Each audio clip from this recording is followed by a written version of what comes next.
Halo semuanya, Assalamualaikum. Kembali lagi di IA Podcast. Topik yang bakal kita bahas hari ini adalah keracunan formalin.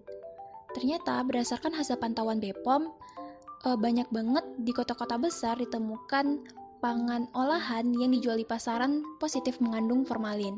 Mulai dari mie basah, tahu, ikan asin, dan ikan segar. Menurut beberapa produsen, penggunaan formalin akan menghasilkan mie yang lebih awet, yaitu dapat disimpan hingga 4 hari. Formalin sendiri adalah nama dagang dari larutan formaldehid dalam air dengan kadar 30-40%. Di pasaran, formalin dapat diperoleh dalam bentuk yang sudah diencerkan, yaitu dengan kadar formaldehidnya 40, 30, 20, dan 10%, serta dalam bentuk tablet yang beratnya masing-masing sekitar 5 gram. Formalin adalah larutan yang tidak berwarna, baunya juga sangat menusuk.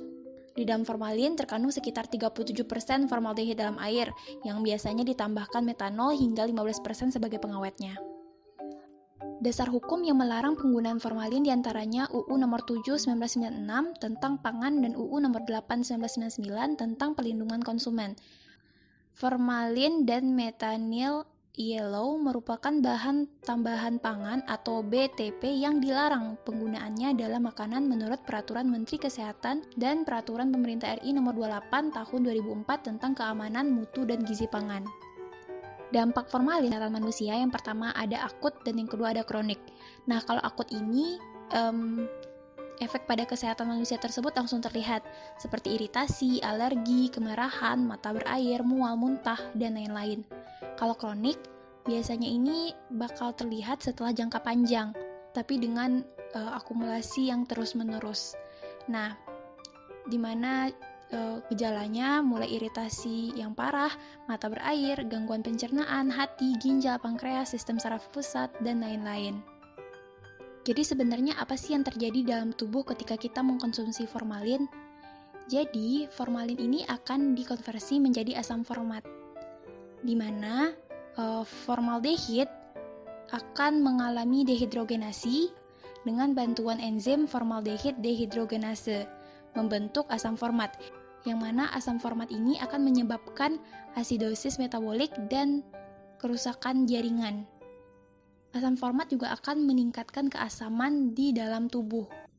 Asidosis disebabkan oleh asam format yang menyebabkan disfungsi mitokondria. Memburuknya asidosis karena asam-asam lain ini menghasilkan disosiasi yang lebih rendah dari asam format dan lebih banyak difusi asam format yang tidak terdisosiasi. Akan melintasi membran sel untuk menghasilkan lebih banyak efek intraseluler.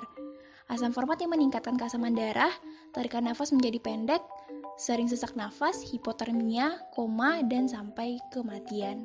Untuk itu, mulai kesadaran kita bahwa ternyata formalin ini bukan hal yang bisa disepelekan. Ciri-ciri produk pangan yang mengandung formalin, kalau tahu, bentuknya itu biasanya sangat bagus, kenyal, tidak mudah hancur, awet beberapa hari, dan tidak mudah busuk.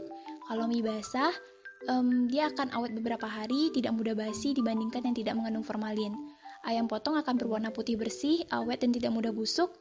Ikan basah juga akan berwarna putih bersih, kenyal, insangnya berwarna merah tua, bukan merah segar, awet sampai beberapa hari, dan tidak mudah busuk. Pertolongan pertama bila terjadi keracunan akut, yang pertama tergantung konsentrasi cairan dan gejala yang dialami korban. Sebelum ke rumah sakit, berikan arang aktif atau norit bila tersedia.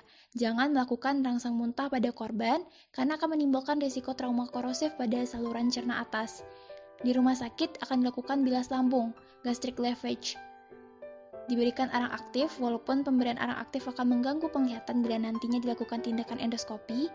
Untuk mendiagnosis terjadinya trauma esofagus dan saluran cerna, dapat dilakukan tindakan endoskopi. Untuk meningkatkan eliminasi formalin dari tubuh, dapat dilakukan hemodialisis, yaitu tindakan cuci darah. Indikasi tindakan cuci darah ini bila terjadi keadaan asidosis metabolik berat pada korban.